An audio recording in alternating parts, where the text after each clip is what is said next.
Good morning, everybody, and welcome to another edition of the Monday Motivation Spotlight. It feels very strange that for the couple of weeks of Chagim, we didn't actually meet, and getting back into routine again, which I think for all of us was not easy. And of course, we had an emotional Chagim with the release of our hostages.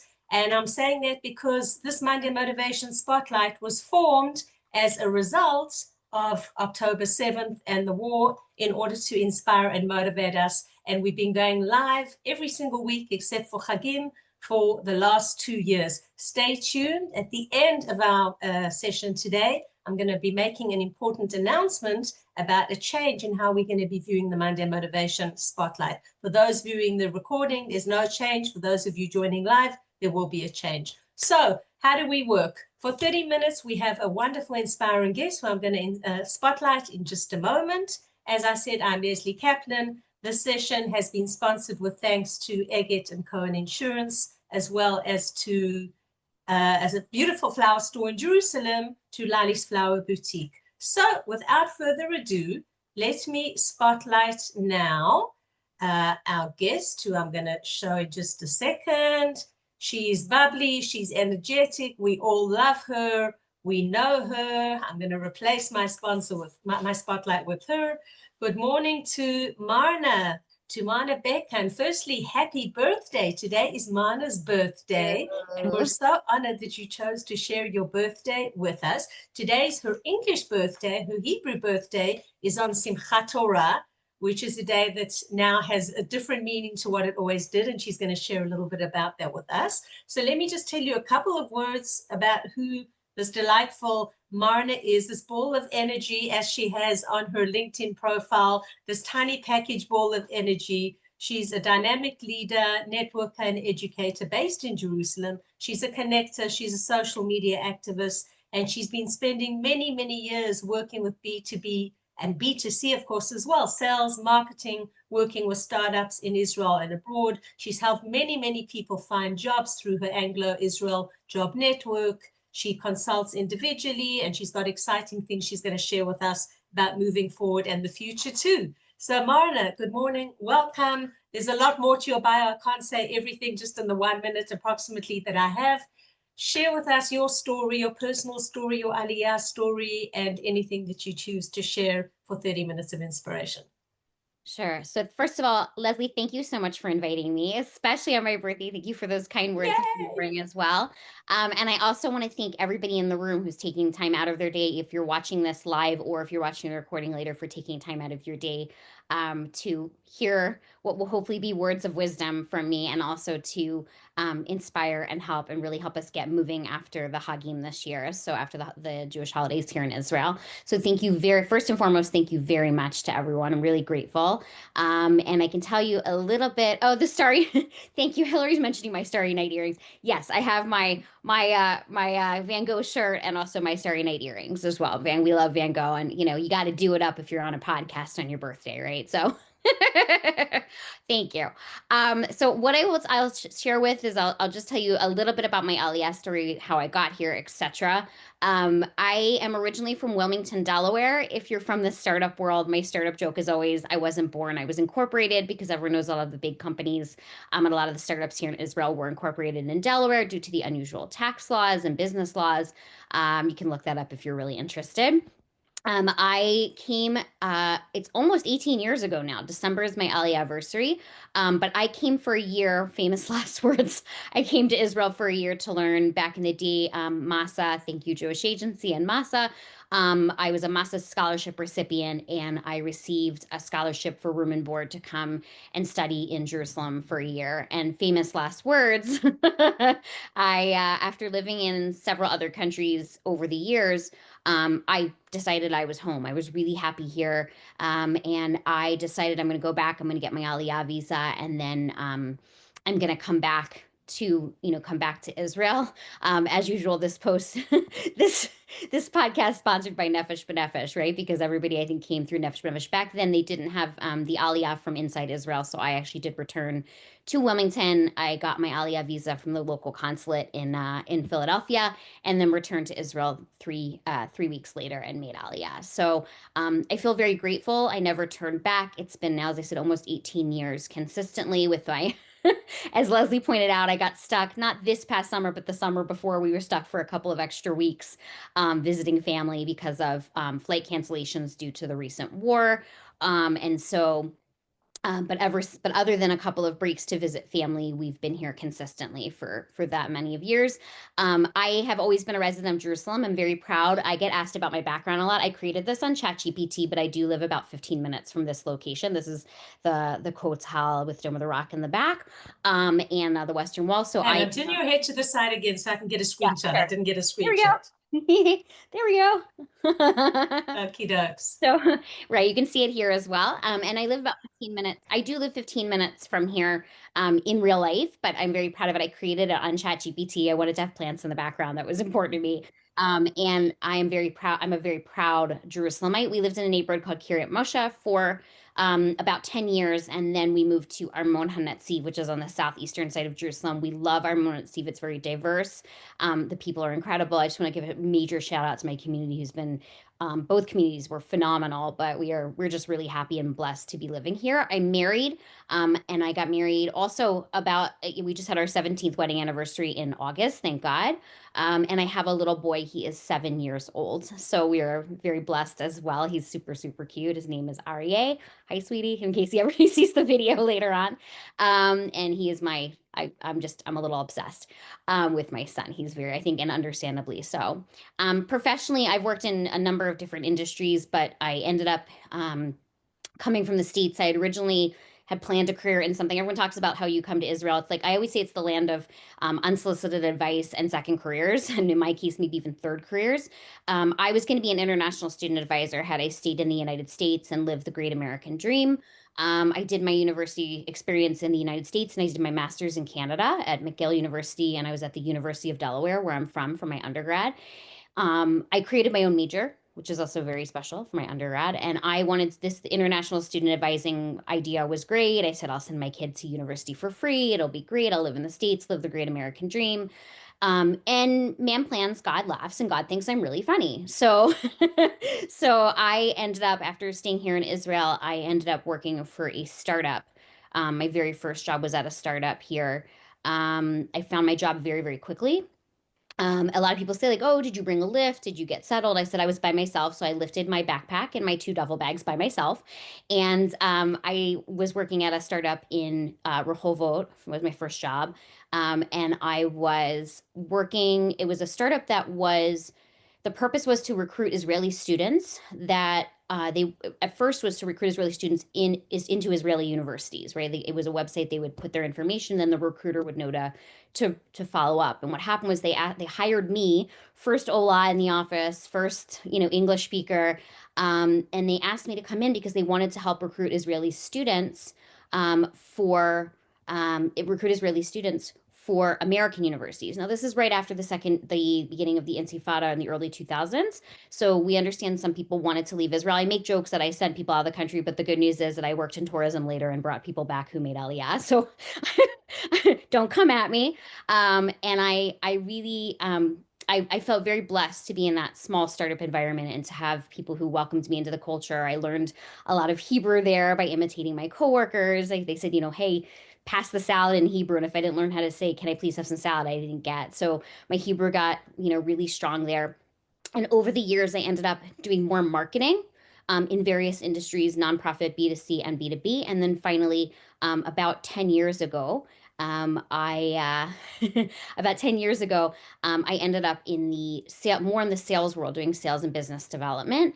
And the reason that happened is somebody said, listen, all the leads you're bringing in, you can, when you're creating leads for any business, you want to create advertising for brand awareness so people recognize who you are and the name of your brand, but also it can be for lead generation, right? So all the leads I was bringing in were closing to a company, and I ended up as the first SDR at a company called Logs.io. It still exists in Tel Aviv.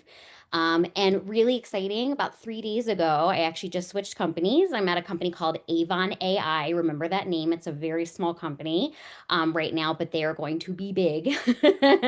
And I'm really grateful to be joining their team as the head of their SDR team, which is really exciting. Avon AI, like Avon calling. Yes, very funny. Thanks, Hillary.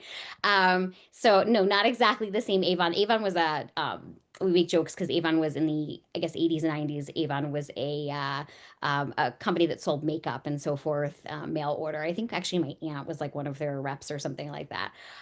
So we're very excited. This is the first time announcing it. So that's also really exciting as well. And I just feel very blessed because I've met a lot of people over the years through the work that I've done. Incredible people, and had great experiences and done a lot of crazy things here in Israel. I've been in a feature film as an extra. I've met some of my best friends in the world here. Some are in the room right now. I'm really grateful. And I just feel really, really blessed. I will say on the side, and Lesley mentioned this, and then I'll let people ask questions and stuff. I know I'm doing a lot of talking at everyone. I'm hoping at least I'm entertaining. Is that I also have found that with a friend, I started with Samantha Robinson. Hi, Sam. And her husband, Daniel, who's the co-founder. We have a WhatsApp group called, a Facebook group called the Anglo Israel Job Network. And we helped several hundred people find jobs. And we started the group just to help people. It's become kind of a big job board at this point. But I would say that in terms of, we worked on a business together, and then I've gone off on my own and done some consulting as a career consultant. And as Lesley mentioned, as of today, if you count myself, because I actually, help myself my own job, I helped 210 people find jobs here in Israel through a connection made or advice given. And I'm very, very proud of that. It's amazing. Thank you. It's not just helping them find jobs, but it's helping them settle in Israel. That you've kept these people in Israel thanks to finding a job for them. And I'll give some tips and stuff if we have time. I know, like, again, I'm cognizant of the time. I want to make sure people get a chance to ask questions. That just to remind everyone to please take even if you have a job, if you don't have a job, take 5 minutes out of your day to call that friend who's been out of work for a while. The economy right now has been between the war, the Hagim. And by the way, the Hagim, everyone says things shut down. They don't shut down, they just slow down. But please give a call to that friend who really needs a bit of hizuk, some strength or some encouragement to say to them, hey, listen, how you doing? How can I help you? There are things that you can do to help a job seeker. Even if you don't have a job yourself and you want to help another job seeker, there's tons of things that you can do that only take 5 minutes out of each day to really help people. And it's a huge mitzvah, and I really want to encourage that very much so. So I'm going to stop talking for a minute because I've been doing a lot of that this morning, and I know the truth is the floor is yours. We actually want you to keep talking until about 9:27, 9:28. The floor is yours. But I want to make sure take it in any direction that you want. Thank you. I just want to make sure people have 5 minutes. If there are questions, they'll be via the chat, so that's fine. Hillary's give us some 5-minute things we can do for job seekers. Okay, and then I'll also tell you guys how I got this job because it's really important too, because I'm really excited to share it, and I haven't shared it yet with many people. So as far as things you can do in 5 minutes a day, very quickly. Number one, as I said, give a phone call to that friend. Okay, say, hey, how you doing? Just want to see how things are going.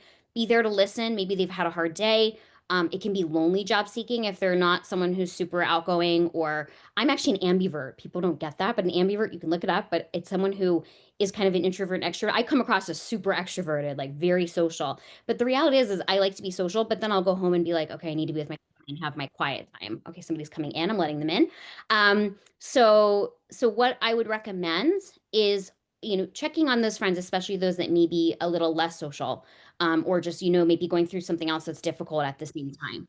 Another thing you can do is, Hillary, thank you for bringing it up. You're the person who asked the question. You're great at this. Take a look at someone's resume and say, hey, can I take a quick look for, do a 5-minute review? You don't need to rewrite the whole thing for them. You can just say, hey, let me just take a look and see what I can do for you. Another thing you can do is if you're working at a company, so many companies have what's called Haver Mivi Haver, which translates to like a friend brings a friend.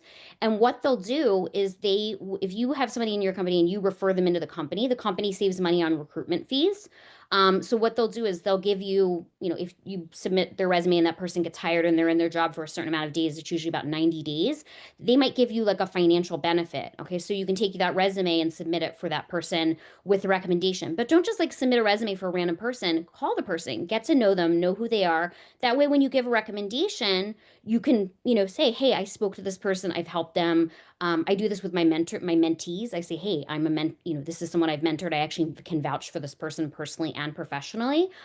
Help friends, by the way, that you worked with in the past. You can give a professional reference, and for some people, that's really valuable. So that's important too. Cool story. I worked for a company that did not have Haver Mivi Haver yet, and the CEO of the company did not want to give money. And I asked him, we were talking, my husband and I were doing like a financial advocacy course, and we were looking to get a dishwasher because we said, oh, it'll save water, and apparently they're less expensive, they're better for the environment. I didn't know this. We were, for 14 years we didn't have a dishwasher. I just thought we're a small family, whatever.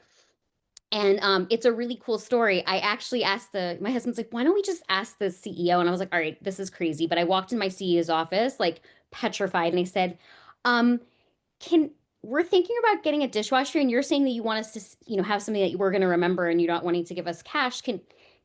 Can I ask you to help us with the dishwasher? And he said, sure. And all I had to do was pay 100 shekels for the delivery. So I got a free dishwasher, and then I helped another coworker at that same company, and I got the self-cleaning oven I had always wanted after all those years as well. So I make jokes about it, and I'm not saying like, oh, good job, you should get appliances, but you should be doing it because it's the right thing to do. But I was kind of excited about it, and I like that people have told me that's a cool story. So that's another story as well. Another thing that you can do, by the way, to stay on topic with the 5 minutes, to help someone in 5 minutes.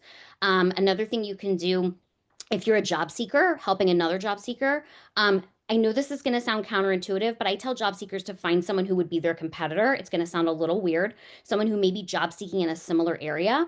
And help each other. Because the reality is that if that person gets a phone call and says, hey, I'm interested in this job, but that person goes, I don't think this is the right fit for me, then what you can do is they can refer you instead, or refer the other person, right? Because they know that you're looking and you're able to help. And also, I think a lot of, co-opetition is what I call it, like collaboration rather than co-opetition, Right. because you have to have a belief in, not to get all religious on you guys. But, there's enough jobs for everyone. God runs the world, not us. And we need to believe that that other person is not our enemy, that that's someone that is going to help us later on in our career. They may give us advice. People, I'm in a group of all SDR leaders, people who are managers in this field, and they're amazing. I'm in the SDR leaders group here in Israel. I'm in the SDR leaders of Amina group.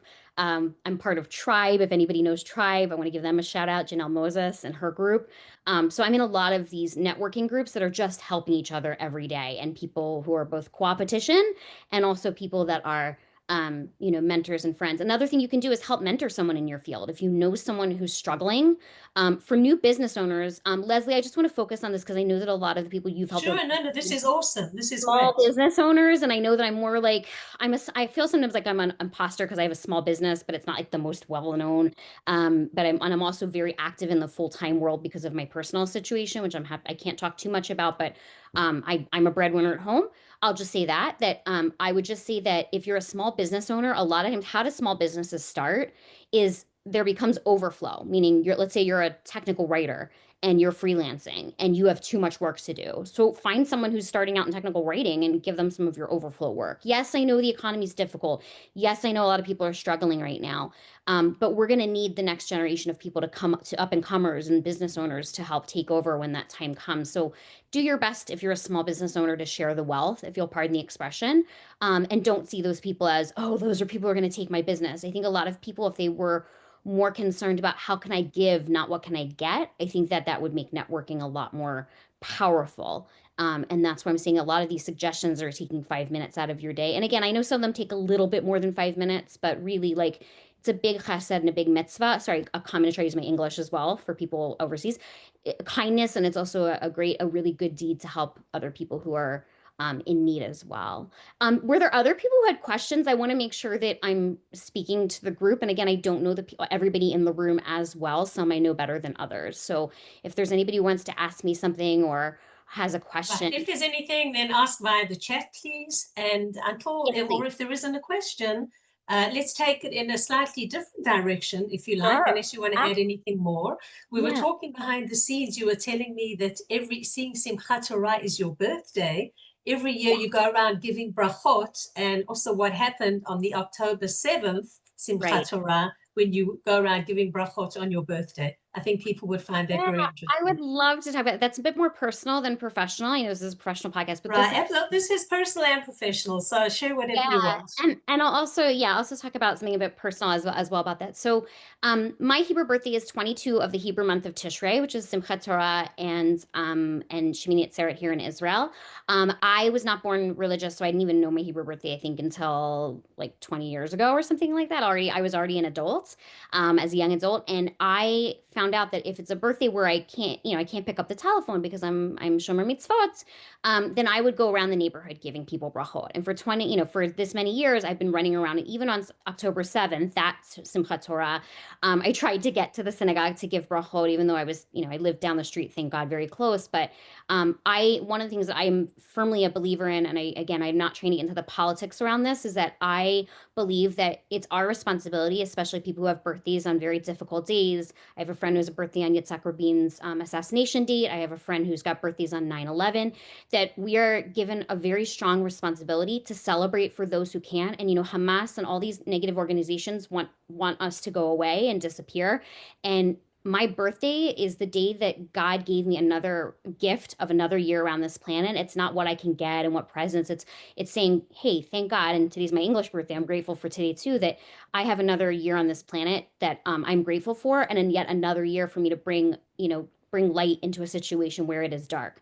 So I'm a firm believer. Every year I run around on my Hebrew birthday giving brachot. I go to shul in the morning, okay, but then I also go to the different synagogues in my neighborhood and try to give people brachot for whatever they need that year, and try to spread that positive energy in a positive way. People say like, oh, it's just words, it's just brachot, but you don't know how your words can change someone else's life, or how the next person you meet can change their life. So, true story, I have a woman who I gave a bracha to at my wedding. You're also supposed to be on your wedding day, you're supposed to be able to give brachot to.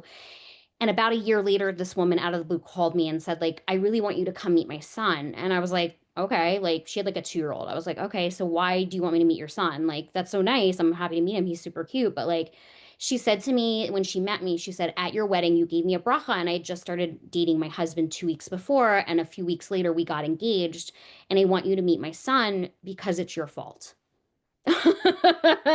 um, so, she thinks I gave her the bracha that led to her getting married and having that child. So, I think that's super sweet. I really, it's God, not me, but I think it's so kind that first of all, that she remembered, but I'm like, I was like really in awe. But I'm just saying that you don't know how your words are going to affect another person, or how your actions, that picking up that phone to help that job seeker who's struggling, or helping a friend who's in need, you don't know what, or giving that bracha, you don't know what's going to happen. So I want to reemphasize this, because I think sometimes people will be like, well, maybe I shouldn't call because I'm overstepping and and it's true. Sometimes we need to know our boundaries and our time and place of when we need to speak or say something to someone, but I think it's also important as well. I hope I answered that question, Lesley, of what you wanted Yeah, me to yeah, say. that was cool. That's amazing. That's such a Okay. special trait. Mamash, such a special trait. Thank you. Oh, the new job. Everyone's to hear about the new job as well, and I'll get to how I got that job. But one last thing I did want to say Right. is We only have a couple of more minutes. So if you want to get to it, we run till 9:30. 9:30. So we have another about 8, 9 minutes, I can about another 5 minutes that you can Hillary, talk. Hillary knows I talk really fast. So I just was going to say I speak a lot about also neurodivergence in the workplace. I was diagnosed as an adult with severe ADHD, which I've been more verbal and vocal about. I speak about it because it's important to understand that a lot of us have disabilities that are invisible, and I'm trying to bring more awareness to that. So one other thing I wanted to bring, it's called the lost generation. A lot of women who were born in the 80s and 90s were not diagnosed, and men as well, were not diagnosed because, we were seen, disabilities were seen as a kid who has a learning disability or who's a problem in class, and I did well at school. So, and was not a problem child. Now, okay. But so to answer Hillary's question, I got this job. I want to say what happened. I started networking right after I knew I was going to be leaving my last job. And as I started networking, met a startup founder who, a lovely, lovely gentleman. I'm going to say his name because he did a big mitzvah by helping me. His name is Idan Aronson. Thank you, Idan. And he was working with a sales advisor, and that sales advisor joined another startup as as the VP of sales. And he introduced me, when he introduced me to that VP of sales or sales advisor who became a VP of sales, they were looking for someone to start their SDR team. Again, it's a smaller company, and I'm building up the processes from the ground up. But it was Idan who made that connection. And because I met with Idan, people say, well, why were you meeting with Idan? I actually was helping with Idan to help bring him connections and to help him as well. So they say one good turn deserves another. I didn't have the intention of having Idan, go out of his way for me, but he did. And we've become friends, and he's a wonderful person. And it's in his merit that I'm employed today with a new position.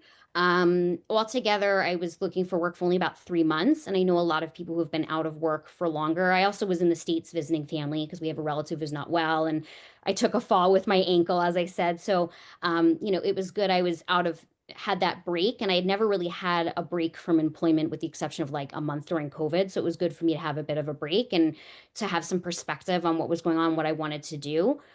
So I really want to thank Idan, and I also want to thank the team at Avon AI. So the CEO is a guy called Chen Markman, Amit Segev, who is the CTO, and that sales advisor who I've met him now I've been working with him for 3 days.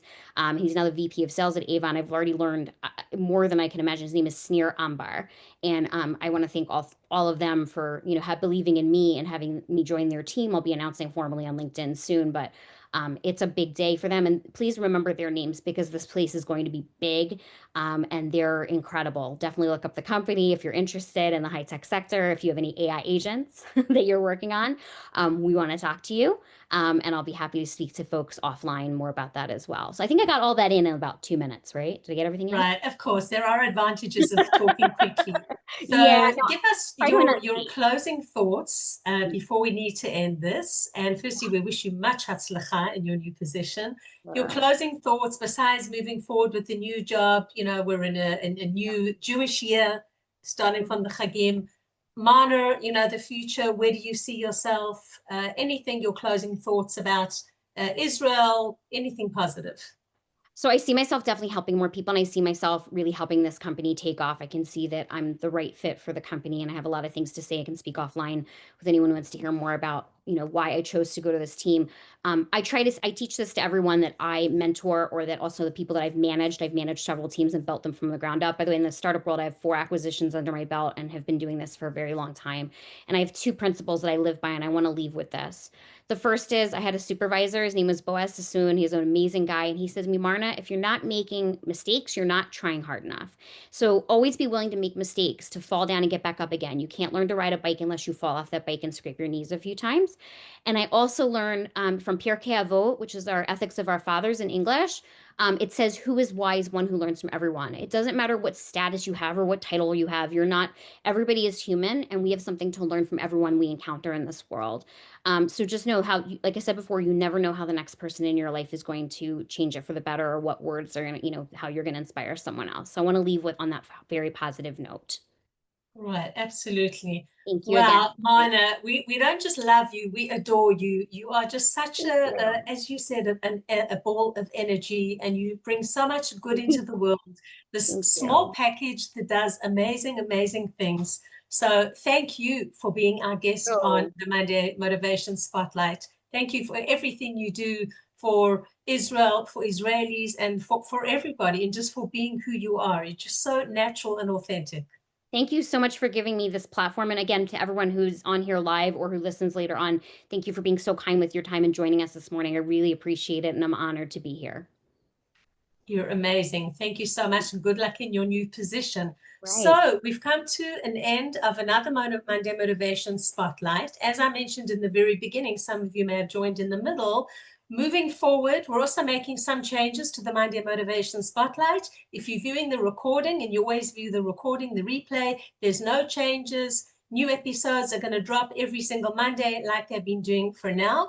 After 2 years of doing live Monday Motivation Spotlights, it's time to move away from the live and to move forward for the pre-recording. So you're still going to be seeing amazing speakers, amazing spotlights, people that are making a huge, huge difference to our beautiful Israel. I'm Israel Chai, as we said before. So please continue watching and viewing these Monday Motivation Spotlights, either via YouTube, via Spotify, or anywhere where you can get your podcasts, please do subscribe, that they can automatically fit into your feed. I'll still be doing social media posts with some images where it'll give you a reminder and also the link. And thank you very, very much, so much for those of you, and we have so many loyal followers who've been joining us live every single Monday, or almost every single Monday for the last 2 years. So we totally appreciate it.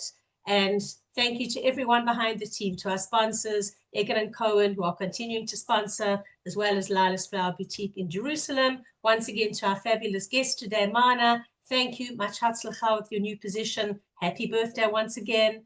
And Am Yisrael Chai, wishing our dear country, after 2 years at war, where we're seeing more going on now, you know, at least we had that day of bliss where we saw our wonderful hostages coming home. We pray for our hostages that are still in captivity, and wishing Am Yisrael a safe and wonderful time moving forward. Thank you again. Am Yisrael Chai. See you next week in the pre-recording. Bye-bye.